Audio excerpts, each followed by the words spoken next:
তাহলে বাড়িতে থাকতে দুটো চারটা কাপড় মিলতো কি মিলতো না সন্দেহ আছে। আর এখন সাধু হয়ে এত কাপড় মিলছে যে নিজে আর ব্যবহার করে শেষ হচ্ছে না, দোকানে নিয়ে বিক্রি করছে। তাহলে বিষয় কিন্তু সংসার ছাড়লেই যে বিষয় আপনাকে ছেড়ে যাবে এমন কথা নয়।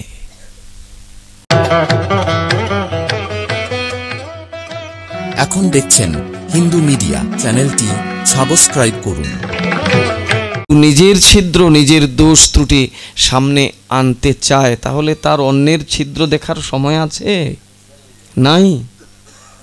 আমরা ভগবত ভজন করতে সময় পাই কি না পাই? ওইসব করতে খুব সময় পাই। দেখবেন 10 জন এক জায়গায় বসে যদি একটু অন্যের নিন্দা করতে বলে, ফোড়নটা একটু কম হয়েছে, দাঁড়ান আমি ভালো করে দেই, এটা এত মুখরোচক একটা খাবার আমাদের জন্যে। এর জন্যই আমরা ধীরে ধীরে ভক্তির জগৎ থেকে কোথায় যেন হারিয়ে যাচ্ছি।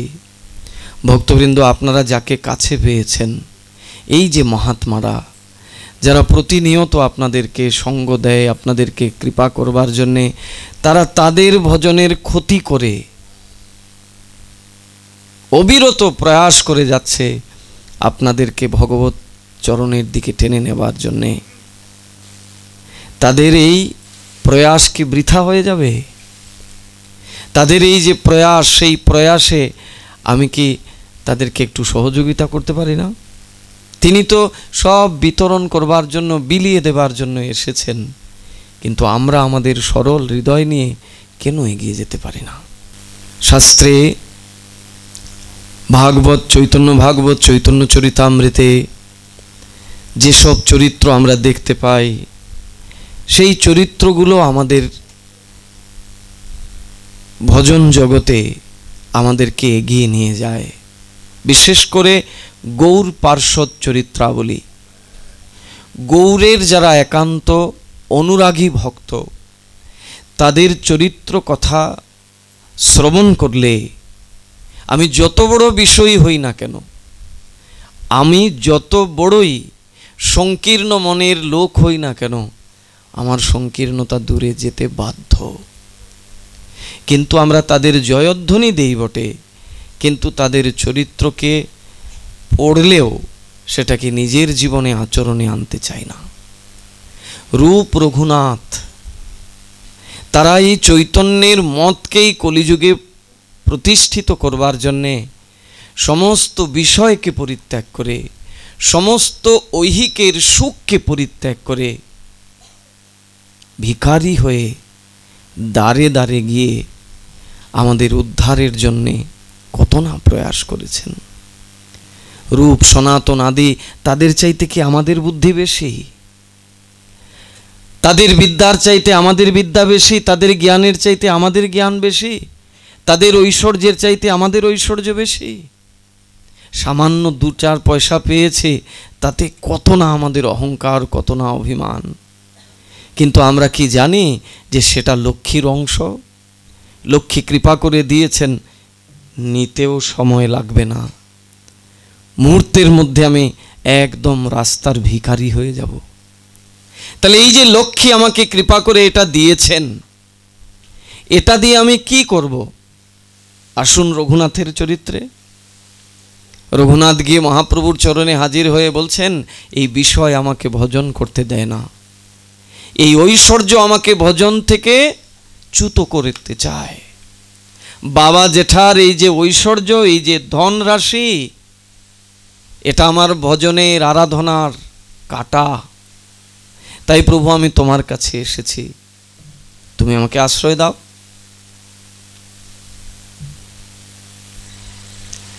মহাপ্রভু রঘুনাথের এই যে আশা, বিষয় থেকে মুক্ত হয়ে তিনি যে মহাপ্রভুর কাছে এসেছেন, এটা দেখে মহাপ্রভুর অত্যন্ত আনন্দ হয়েছে। কিন্তু আনন্দ হলে কি হবে?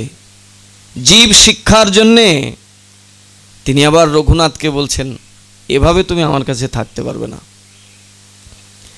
তুমি বলছো যে ওই বিষয়ের মধ্যে থেকে তোমার ভজনে বাধা সৃষ্টি হয়, তাহলে আমার কাছে আসলে কি বাধা সৃষ্টি হবে না? আমার কাছে আসলেও তো বিষয় আসবে তোমার কাছে, আসে না? মঠ মন্দিরে যারা সাধুরা আছে তারা বাড়িঘর ছেড়ে এসে কি বিষয় থেকে মুক্ত হয়ে গেছে? বরং বাড়িতে থাকায় যতটা বিষয় ছিল তার চাইতে দ্বিগুণ, 10 গুণ, 100 গুণ বেশি বিষয়ই হয়েছে।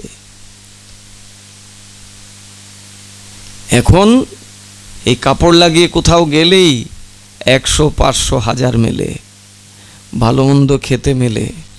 কাপড় কোথায় রাখবে শেষ পর্যন্ত ওই কাপড়ওয়ালার দোকানের কাছে গিয়ে বিক্রি করে। তাহলে বাড়িতে থাকতে 2-4টা কাপড় মিলতো কি মিলতো না সন্দেহ আছে। আর এখন সাধু হয়ে এত কাপড় মিলছে যে নিজে আর ব্যবহার করে শেষ হচ্ছে না, দোকানে নিয়ে বিক্রি করছে। তাহলে বিষয় কিন্তু সংসার ছাড়লেই যে বিষয় আপনাকে ছেড়ে যাবে এমন কথা নয়। কি বাবা, ভুল না মিথ্যা বলছে? একদম ঠিক।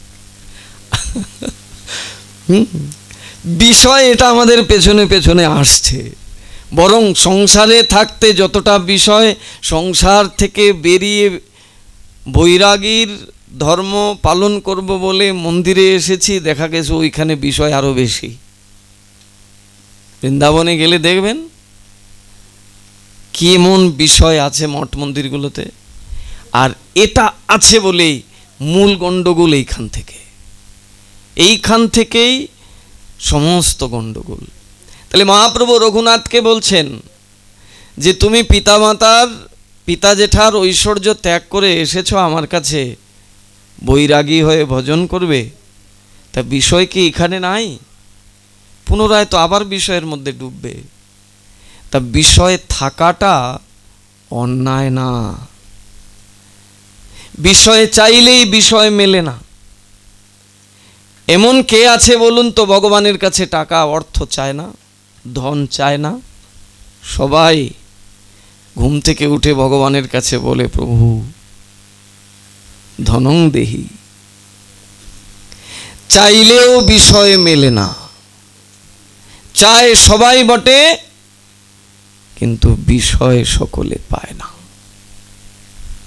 তাই রঘুনাথকে মহাপ্রভু এটা বলছেন, রঘুনাথকে দিয়ে আমাদেরকে বলছেন যে দেখো তোমার বাবা জেঠার বিষয় আছে, সেই বিষয় ছেড়ে আমার কাছে এসেছো বৈরাগ্য নিয়ে ভজন করবে, আমার কাছেও তো বিষয় আছে, আবার তো এই বিষয়ে আসক্ত হবে তোমার।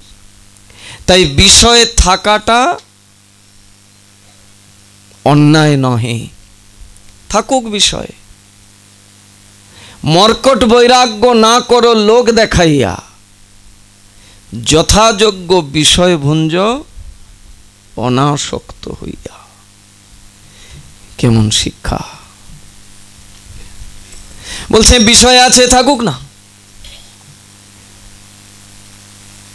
যুক্ত বৈরাগ্য। মহাপ্রভুর যে শিক্ষা কলিযুগে, যদি এটাকে কেউ ধারণ করে তাহলে তার জীবন অবশ্যই সুন্দর হতে বাধ্য হবেই হবে।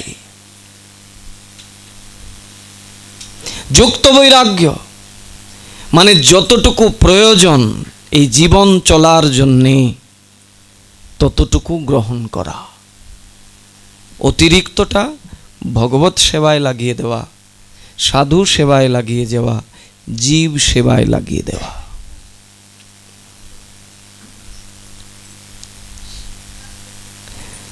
মহাপ্রভু রঘুনাথকে বললেন, গৃহে যাও না হও বাতুল, ক্রমে ক্রমে পায় জীব ভব সিন্ধুকুল।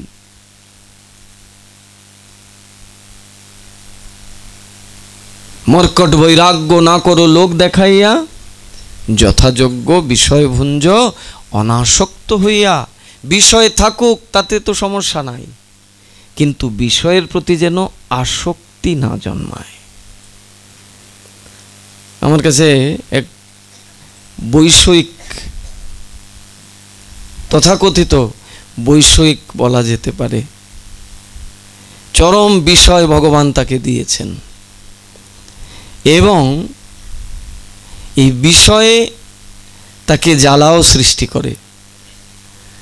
বলে বাবা ফোন ধরতে ধরতে আমার আর একদম ভালো লাগে না, মানে এত বিষয় সে পেয়েছে, ভগবান তাকে এত বিষয় দিয়েছেন। কিন্তু ভগবান তাকে যেরকম বিষয় দিয়েছেন আবার সাথে সাথে ভক্তিটাও দিয়েছেন। এটা কিন্তু দুর্লভ, সব জায়গায় সব ক্ষেত্রে হয় না। বিষয় থাকুক, তাতে অমঙ্গল কিছু না বা অন্যায় কিছু না, কিন্তু সেই বিষয়টা আমার যতটুকু জীবনে চলার জন্য প্রয়োজন ততটুকুই আমি গ্রহণ করব। অতিরিক্তটা ভগবত সেবায়, দেবতার সেবায়, বৈষ্ণব সেবায়, ভক্ত সেবায়, জীব সেবায় লাগাতে হবে। তবে কি হবে, ওই বিষয়ের মধ্যে পাপ প্রবেশ করবে না।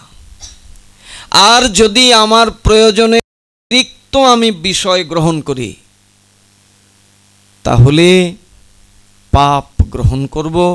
আর এই পাপের পরিণতি, এই যে বড় বড় রোগ ব্যাধি, এই যে বড় বড় রোগ ব্যাধি, জটিল জটিল রোগ ব্যাধি হয়, ওই পাপের পরিণতি।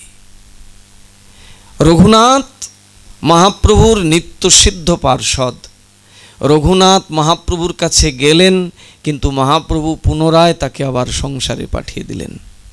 সংসারবদ্ধ জীব যাতে এটা মনে না করে যে সংসারে থেকে ভগবত আরাধনা করা যায় না,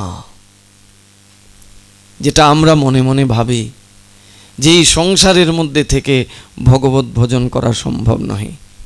সংসার থেকে বৈরাগ্য নিয়ে সংসার ত্যাগ করলেই ভগবত ভজন সম্ভব, জীবনেও হবে না। সংসার ত্যাগ করেও বিষয়কে আপনি ত্যাগ করতে পারবেন না। বিষয় কিন্তু ওই গাছের নিচে গেলে ওখানেও গিয়ে আপনাকে ধরবে। নারদের শিষ্য ছিল না, প্রতিদিন ডাকাতি করত, চুরি করত। নারদ বলছে, বেটা তুই যে এইভাবে চুরি ডাকাতি করিস, অন্যের ধন লুণ্ঠন করে তুই তোর জাগতিক সুখকে আস্বাদন করিস, এর দ্বারা তোর পাপ হয়। বলে পাপ হয়, তাহলে আমার কি করা উচিত? বলে এগুলো সব বাদ দিয়ে হরিনাম করতে থাক। আমি তোকে একটা নির্জন জায়গায় নিয়ে যাচ্ছি, ওইখানে বসে হরিনাম করতে থাক। বলে হরিনাম করলে খাবার আসবে কোত্থেকে? বলে কোত্থেকে আসবে সেটা আমার দেখার বিষয়। তুমি শিষ্য, তোমাকে আমি আদেশ করছি কেবল হরিনাম করো। এই পাপ কর্ম থেকে মুক্ত হয়ে কেবল হরিনাম করো, তাহলে পূর্বজন্মের যে পাপ, এই জন্মের যে পাপ, সেই পাপ থেকেও মুক্ত হবে। আর তোমার যেটা প্রয়োজন সেটা আপনা আপনি তোমার কাছে চলে আসবে। তার তো বিশ্বাস নাই, তার তো বিশ্বাস নাই। তার বিশ্বাস যে চুরি ডাকাতি করলে কিছু টাকা মিলবে, তাই দিয়ে সংসার পালন করব। এখন গুরুদেব বলছেন, এবং গুরুদেব নিজে নিয়ে এক নির্জন জায়গায় এক গাছতলায় বসিয়ে দিয়ে বলছেন, এখানে বসে বসে হরিভজন কর। এখন প্রথম দিন কেটেছে, কেউ আসে নাই, সারা দিন জলও পড়ে নাই পেটের মধ্যে। গুরুদেব তো বলছিল যে তোমার যা কিছু প্রয়োজন এইখানেই তুই পেয়ে যাবি, কই কিছুই তো আসলো না। এখন সামনে দেখে ছোট্ট একটা জলাশয়, ওই জপ টপ রেখে দিয়ে জলাশয়ে গিয়ে ঢক ঢক করে জল খেয়ে কোনো মতে জীবিকা নির্বাহ করলো। মনে মনে গুরুকে একদম কটমট কটমট করে গালি দিচ্ছে।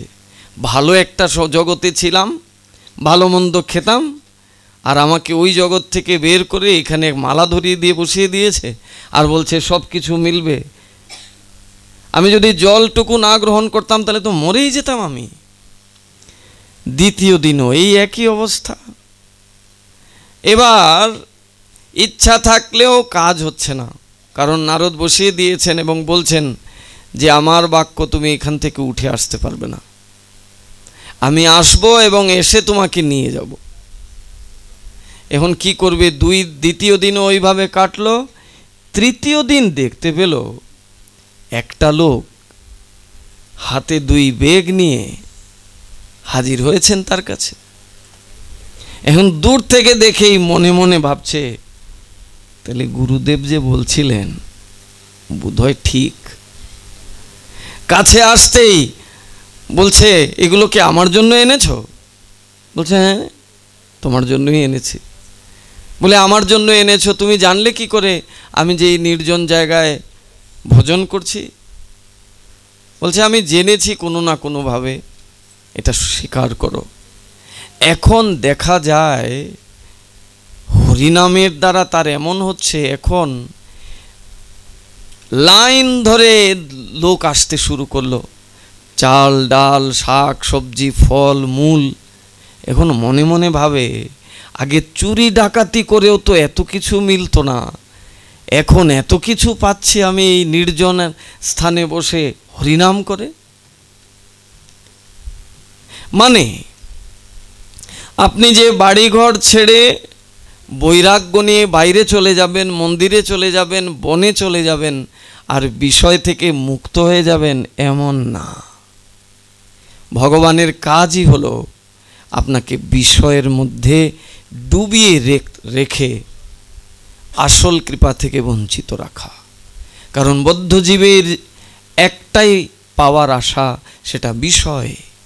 বিষয় পেলে বদ্ধজীবের আর কিছু প্রয়োজন হয় না।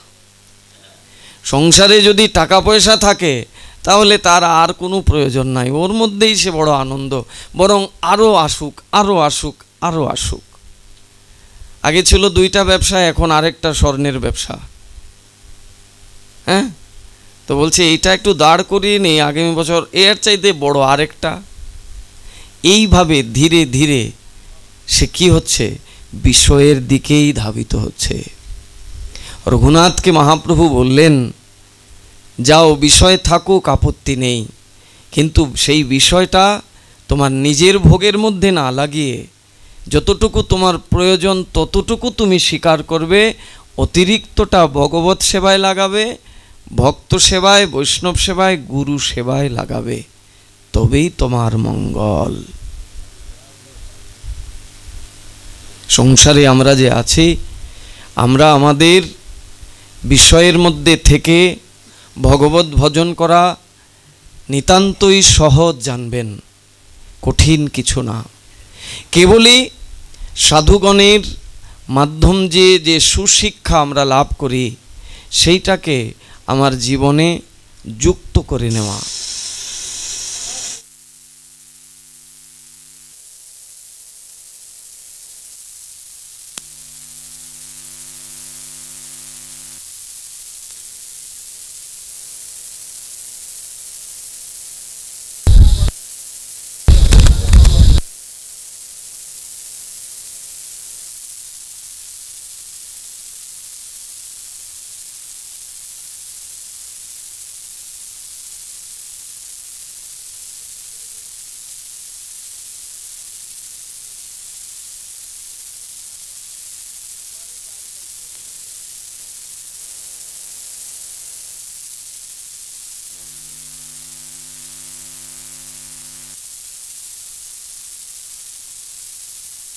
এই জগতে এসেছি, এই সময়ে নিজে ভজন করব এবং আমার ভজন দেখে যদি আরও 10 জন লোকের ভজন করবার আগ্রহ জাগে, তারাও যদি শুদ্ধভাবে ভগবত ভজন করতে আসে, তাহলেই আমার এই জগতে আসাটা সার্থক।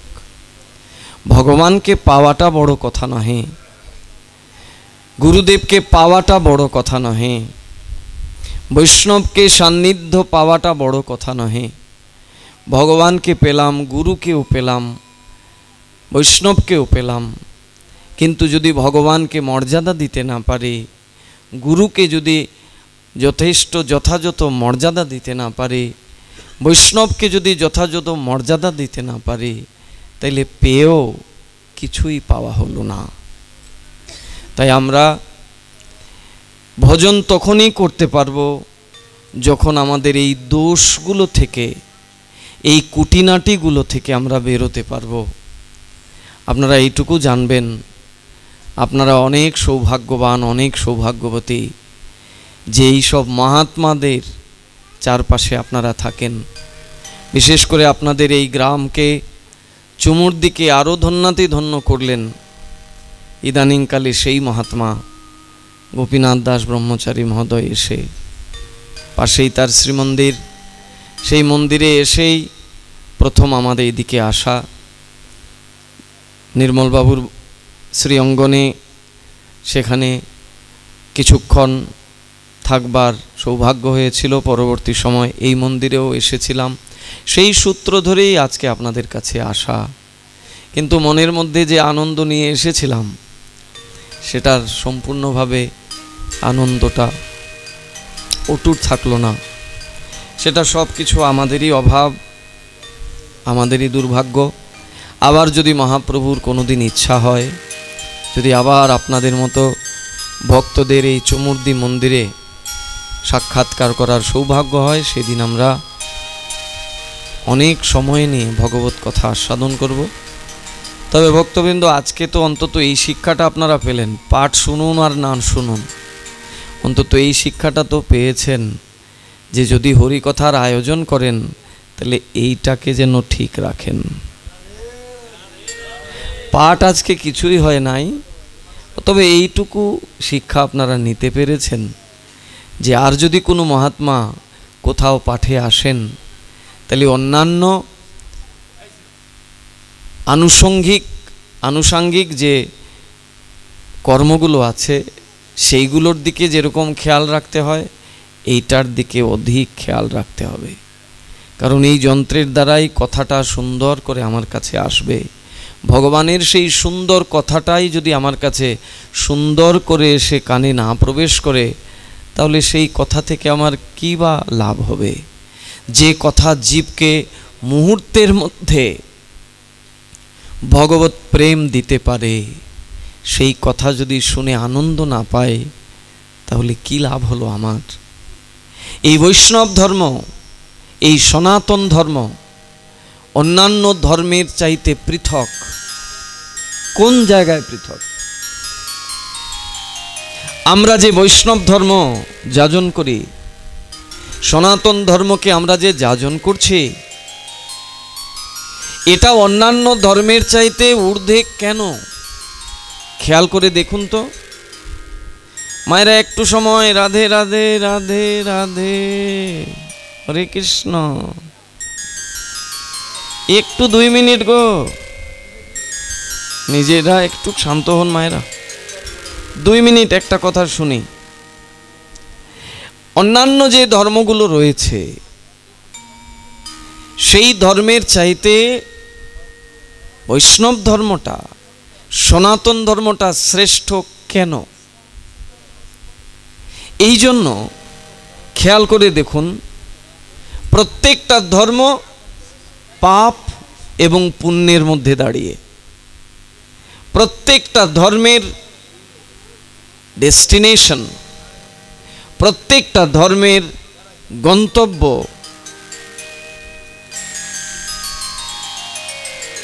বাবা এইসব প্রণামী টনামী উঠাতে হবে না, বসো এইদিকে। এই রাধে রাধে বাবা, হরে কৃষ্ণ। কথায় ব্যাঘাত ঘটানো হয় এমন কোনো কর্ম করা যাবে না। কারণ এই ভগবানের কথা, কথায় কোনো রকম ব্যাঘাত করা মানে ভগবানকে অবজ্ঞা করা, ভগবানকে অবমাননা করা, এটা অপরাধের মধ্যে গণ্য হয়। খেয়াল করে দেখুন, প্রত্যেকটি ধর্মের পাপ এবং পুণ্যের মধ্যেই সীমাবদ্ধতা। স্বর্গ এবং নরক, হেল এন্ড হেভেন, বেহেশত, দুজক। বৈষ্ণব ধর্ম সেটা কি ওই স্বর্গ আর নরক পর্যন্তই সীমাবদ্ধ? পাপ করলে নরক আর পুণ্য করলে স্বর্গ, এই জায়গায় কি এসে দাঁড়িয়ে আছে বৈষ্ণব ধর্ম? না, বৈষ্ণব ধর্ম তো এর চাইতে বহু উপরে। বৈষ্ণব ধর্মের মূল সিদ্ধান্ত, মূল অভিপ্রায় ভগবানকে লাভ করা, ভগবত প্রাপ্তি, স্বর্গে গিয়ে দেবতাদের রাজ্য লাভ করা, এটা ভগবত ভক্তের লক্ষ্য নহে। অন্যান্য ধর্মের লক্ষ্য স্বর্গ পর্যন্ত। আর আমাদের লক্ষ্য স্বর্গের চাইতে বহু উপরে গোলক বৃন্দাবন। সেই গোলক বৃন্দাবনে আপনাকে পৌঁছতে গেলে কি নিয়ে পৌঁছাবেন? একটা ধন তো থাকতে হবে আপনার। এই সংসারে আপনি 10 জনকে নিয়ে আনন্দে আছেন, তার জন্য জড়জগতের অর্থের প্রয়োজন। টাকা আছে বলে সবাইকে নিয়ে সুখে আছেন। তো আপনি যে স্বর্গের চাইতে উপরে সেই ভগবত লোকে যাবেন, সেই গোলক বৃন্দাবনে, সেখানে যেতে গেলেও তো একটা ধন লাগবে। সেই ধনটা কি? ভালোবাসা। ভালোবাসা দিয়ে আপনাকে ওখানে যেতে হবে। আপনি বলবেন না না, ভালোবাসা দিয়ে ওখানে যেতে হয় কোথায় বলেছে? বলেছে ভক্তি দিয়ে সেখানে যেতে হয়। ভক্তিস্তু ভগবান, ভক্তির দ্বারাই ভগবত লোক লাভ হয়। ওই ভক্তিরই সংজ্ঞা হচ্ছে ভালোবাসা, ভক্তিরই অর্থ হচ্ছে ভালোবাসা। ভক্তি মানেই হলো ভালোবাসা, ভক্তি মানেই সেবা। সেই ভালোবাসা যদি বিঘ্ন হয়ে যায়, সেই ভালোবাসার মধ্যে যদি পক্ষপাত দুষ্ট হয়, সেই ভালোবাসার মধ্যে যদি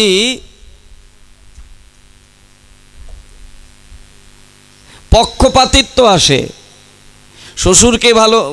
পিতাকে ভালোবাসি, শ্বশুরকে ততটুকু ভালোবাসি না, মাকে যতটা ভালোবাসি শাশুড়িকে ততটা ভালোবাসি না, গুরুকে যতটুকু ভালোবাসি ওই স্থানের অন্য সম্প্রদায়ের গুরুকে ততটা ভালোবাসি না, তার মানে ভালোবাসা ব্যাঘাত ঘটল, ভালোবাসা বিঘ্ন হলো। এই জায়গায় যেন আমরা সঠিক থাকি।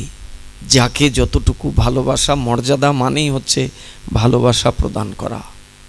যাকে যতটুকু ভালোবাসা তাকে ততটুকু ভালোবাসতে হবে।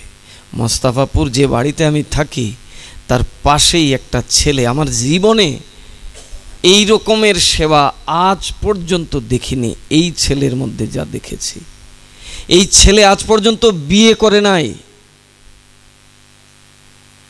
তার বয়স প্রায় 30-35 হবে। নিজের হাতে তার বৃদ্ধ মা বাবার সেবা করে।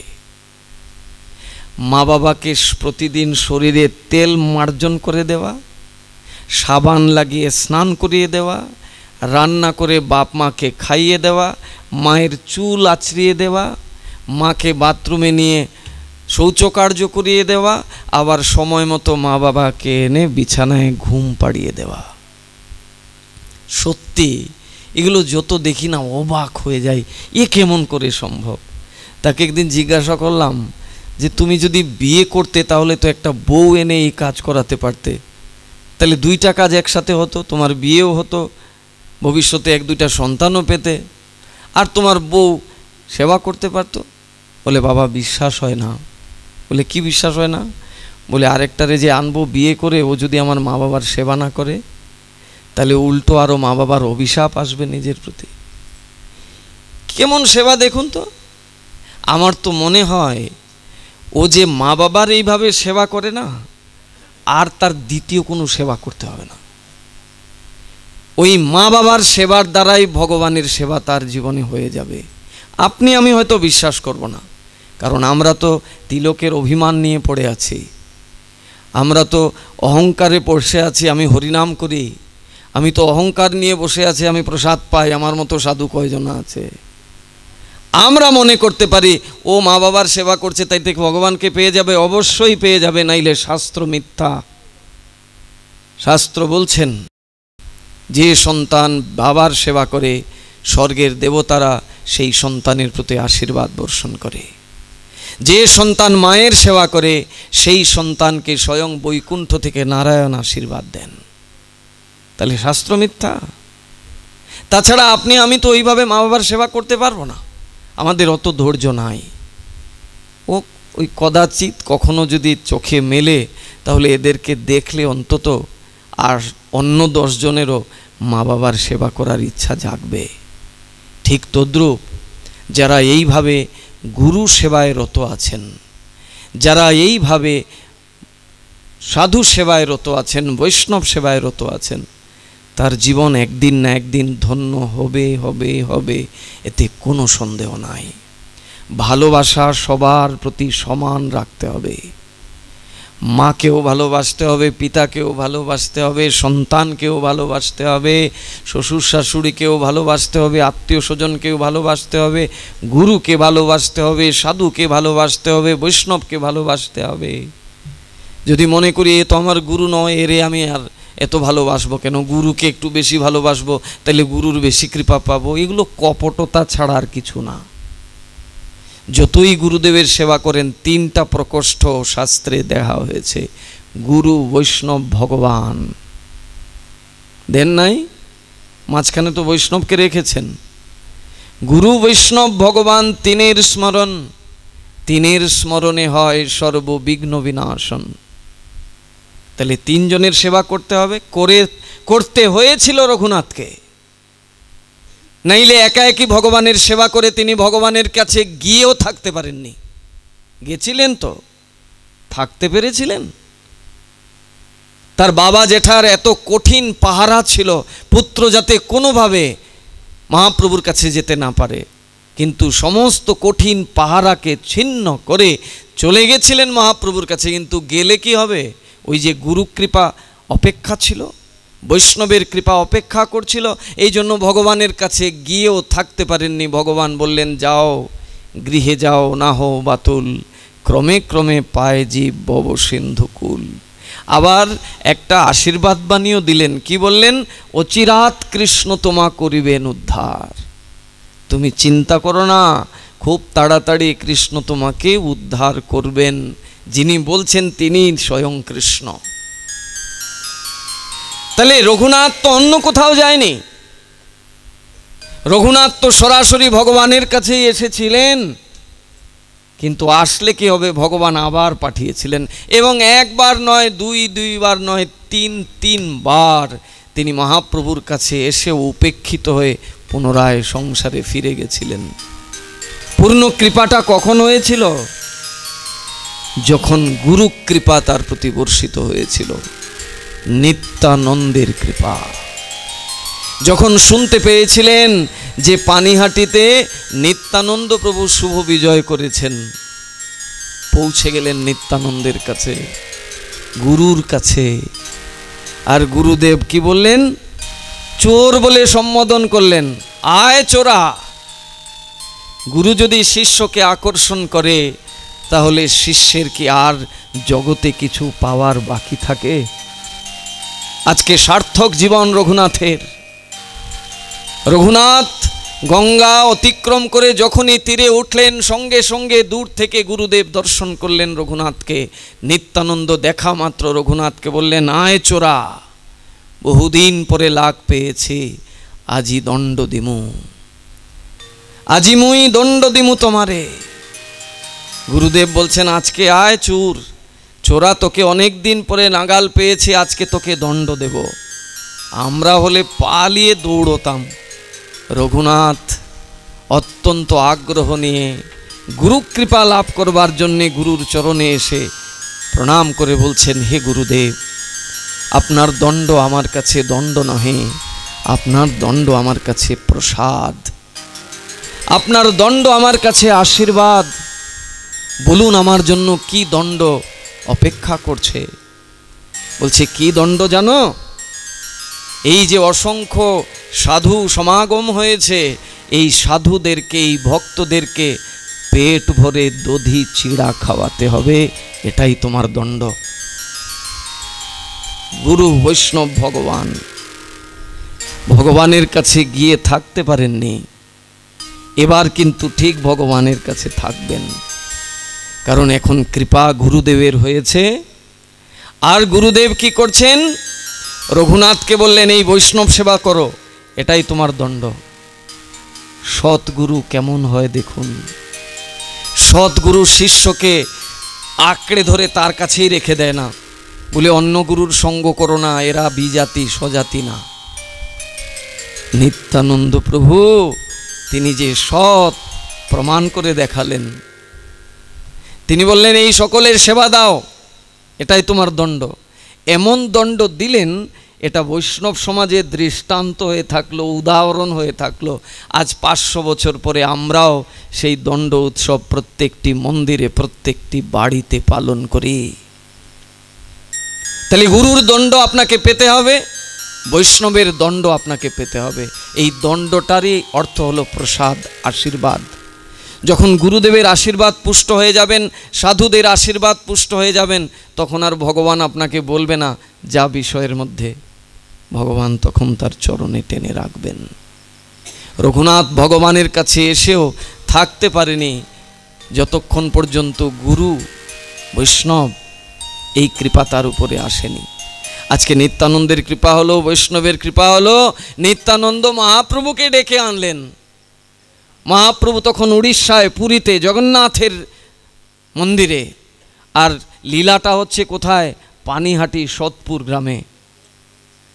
মহাপ্রভুকে আহ্বান করলেন নিত্যানন্দ প্রভুর সঙ্গে সঙ্গে মহাপ্রভু প্রকট, কারণ গুরুদেবের কাছে ভগবান সব সময় বাধা ধরা। তাহলে যদি তাই হয়, তাহলে আমরা যে গুরুকরণ করেছি আমরা ভগবানকে পাই না কেন? মনে কখনো জিজ্ঞাসা আসে এটা? যে গুরুদেবের কাছে যদি ভগবান বাধা ধরা আছেন, তাহলে আমি গুরুমন্ত্র পেয়েছি, গুরুদেবের দীক্ষা পেয়েছি, কই তাহলে ভগবানকে পাই না কেন? এই সংকীর্ণতা, এই মর্যাদা উল্লঙ্ঘন, এই যে ভালোবাসার পক্ষপাতিত্ব, এর জন্যই গুরুকে পেলেও ভগবানকে পাইনি। এই জায়গা থেকে মুক্ত হয়ে বের হয়ে আসুন। দেখুন নিত্যানন্দ স্বরূপ সেই গুরুদেব আপনাকে ভগবানের কাছে পৌঁছিয়ে দেবেন। এখন কেন পৌঁছাচ্ছেন না?